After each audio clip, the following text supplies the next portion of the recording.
He's been doubted, criticised and called overrated, but make no mistake, without the existence of two GOATs of the game, Neymar would undeniably be the greatest player of our generation. People question how that's possible when he's underachieved for Brazil and is supposedly washed at just 33, but the story isn't that simple. Allow us to explain. Let's take a step back to 2011, the year a young Neymar took the football world by storm. With 23 goals and 10 assists in 45 games for Santos, every top club in Europe wanted his signature. But what made that year so special wasn't just the numbers, it was the moments. It was the jaw-dropping skill, the swagger and the lasting memories he left behind. That year, Neymar led Santos to their first Copa Libertadores triumph since the days of Pelé, and won the Puskás Award for his breathtaking solo goal against Flamengo in the league. His brilliance was recognised worldwide, finishing 10th in the 2011 Ballon d'Or, a feat no other South American has achieved whilst playing outside of Europe. After dominating Brazil for 4 seasons with over 200 goal involvements in just 246 matches,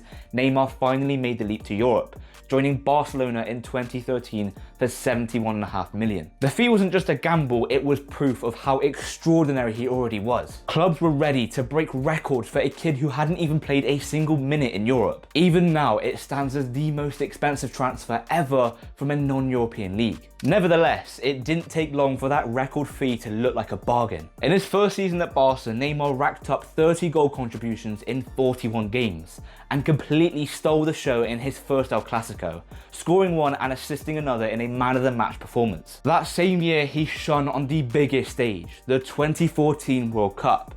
With 4 goals and an assist in 5 matches, Neymar was carrying Brazil towards glory, until that devastating injury against Colombia cut his tournament short. Many believed it robbed us of what could have been an all-time great World Cup campaign. The next 3 seasons were nothing short of extraordinary. Neymar produced 151 goals and assists in just 145 appearances. Numbers that speak for themselves. In fact, that's a better return than Lewandowski, Bale and Benzema managed during the same period.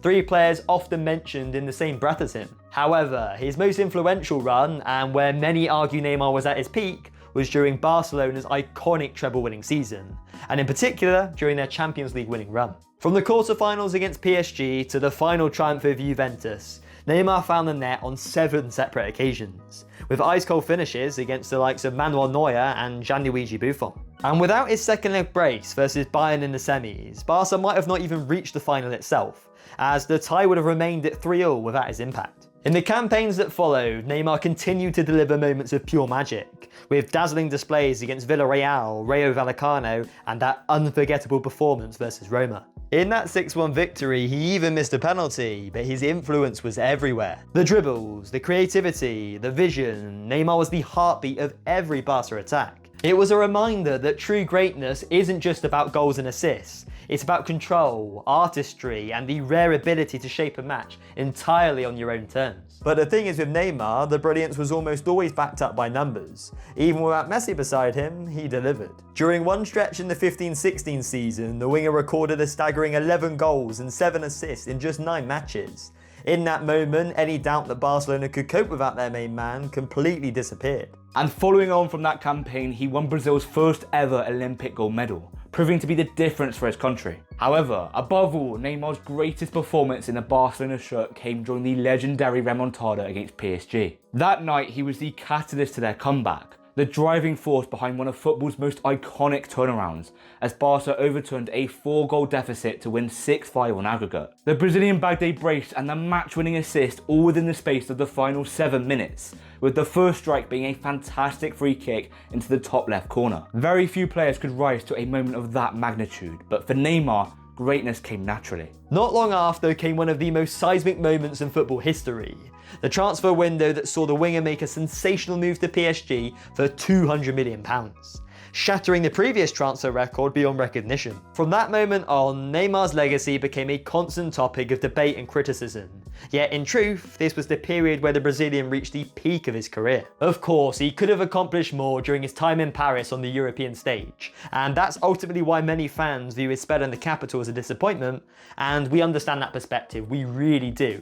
But that doesn't change the fact that he registered more goal involvements for PSG than he did for Barcelona, nor does it take away from the countless moments of brilliance he delivered during his 6-year stay. His first season in Paris was where we truly witnessed the best version of Neymar, and perhaps one of the greatest primes of all time. The dribbling, the goal scoring, the playmaking, the influence on everything PSG did was at an unmatched level. With 28 goals and 16 assists in just 30 appearances, his numbers were staggering.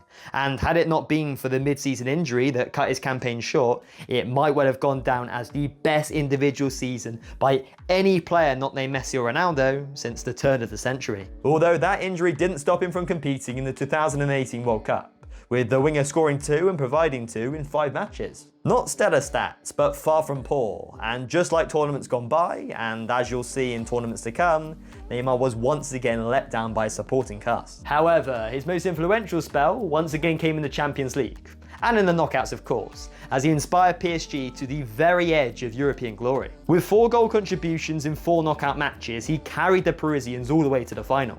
And if it wasn't for the lack of support and an unbeatable Manuel Neuer on the night, Neymar might well have been lifting the Champions League trophy himself. Had that happened, the entire narrative around his move to PSG would have been completely different. Other standout periods include his pre-World Cup form in the 22-23 season, where he notched up 20 goal contributions in just 14 Ligue 1 matches. And while his World Cup campaign as a whole wasn't particularly remarkable, his performance against Croatia was another instance of Neymar carrying his side to the edge of success, only to be let down by his teammates. That night he was emphatic, scoring Brazil's only goal to push the game to penalties, where unfortunately his country were eliminated. Sadly, Neymar has never quite reached those heights again, and has since returned to Brazil, back to the club where his journey began. With the World Cup looming, he'll hope to regain some form and fitness in the coming months, as his country will certainly benefit from him. For Neymar, this tournament is likely his last. One final shot at the trophy that has always evaded the winger. The one prize every other Brazilian legend has claimed, except him. And it's this gap in his resume that fuels the debate.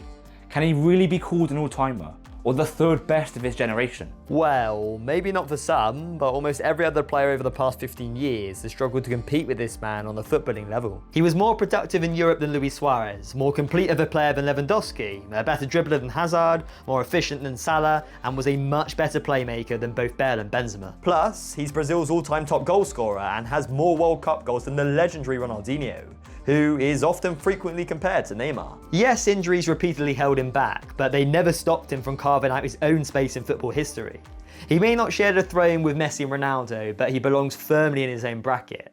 The undisputed best of the rest this generation.